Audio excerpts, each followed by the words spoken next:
Okay, hear me out. Ocarina of Time 2. Majora's Mask is a major departure from the previous games in the series. It's weird, it's dark, it's unsettling, but its gameplay is mostly ripped directly from Ocarina of Time, with a few notable differences. One such difference is the constant 3-day time limit. You have 72 hours before the most terrifying celestial body in gaming comes crashing down onto Termina. Majora's Mask has the most compelling antagonist in the series, the crushing flow of time and the inevitability of our own demise. This time limit creates a constant feeling of pressure because I don't want to have to collect all these Zora eggs again. Please don't make me do that.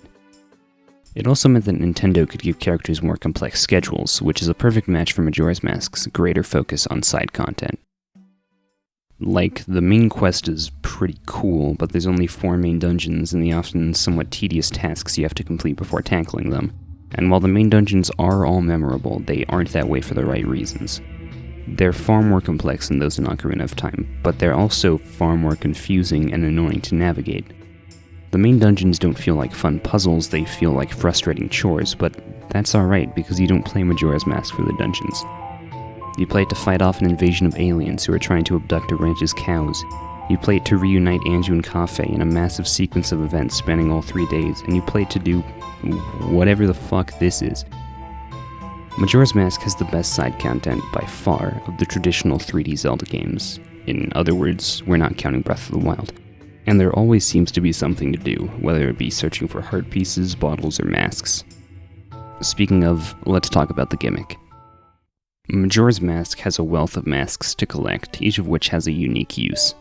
Many of them are only useful in very specific situations, so getting them can feel like getting a heart piece with extra steps.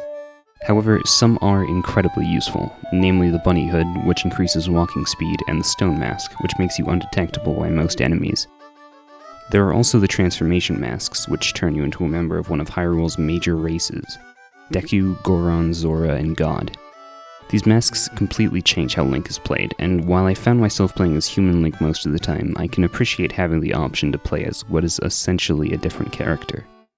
And while the Fierce Deity mask is somewhat controversial, as it completely invalidates any difficulty in the final battle, come on, it's cool.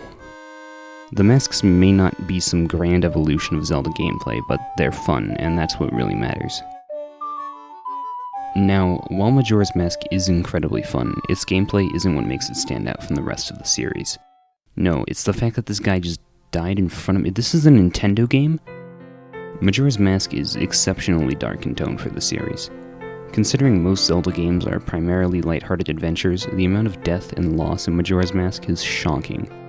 Yet, the more in-your-face emotional moments don't affect the tone nearly as much as the more subtle sense of fear and despair that permeates the entire experience, as the residents of Termina are forced to come to terms with their rapidly approaching demise.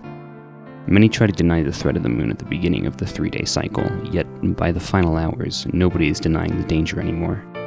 Some try to run, but others stay put, either because they're duty-bound or simply accept their fate. Just when final hours kicks in during the, final hours before the moon falls, you feel that. You really feel that. It's incredibly well done. And the story, primarily the parts concerning Majora, Skull Kid, and the Giants, is fantastic. Majora is my favorite villain in the entire series. He, or maybe it, doesn't need much screen time to make his presence felt. Your only interactions with the Skull Kid are at the beginning and end of the game, yet Majora is still built up as a far more intimidating antagonist than Ganon ever was. The cutscene where Majora discards Skull Kid's limp body alone would be enough to make him my favorite villain. What I like most about Majora is how mysterious he is. His powers are vague, his motivation is essentially non-existent, and everything about just what exactly he is never explained. He's incredibly well done. Majora's Mask is wonderfully weird and completely unlike anything else in the series. It's dark, it's tense, it's creepy, and it's entirely unforgettable. Its gameplay may not be all that different from Ocarina of Time, but it's worth playing for the story and tone alone. It may not be my favorite game in the series, but it is for many others, and if you haven't played it, sorry for spoiling it, and you should get on that. Also, why does the music in Clocktown get faster on you? Please stop, you're scaring me.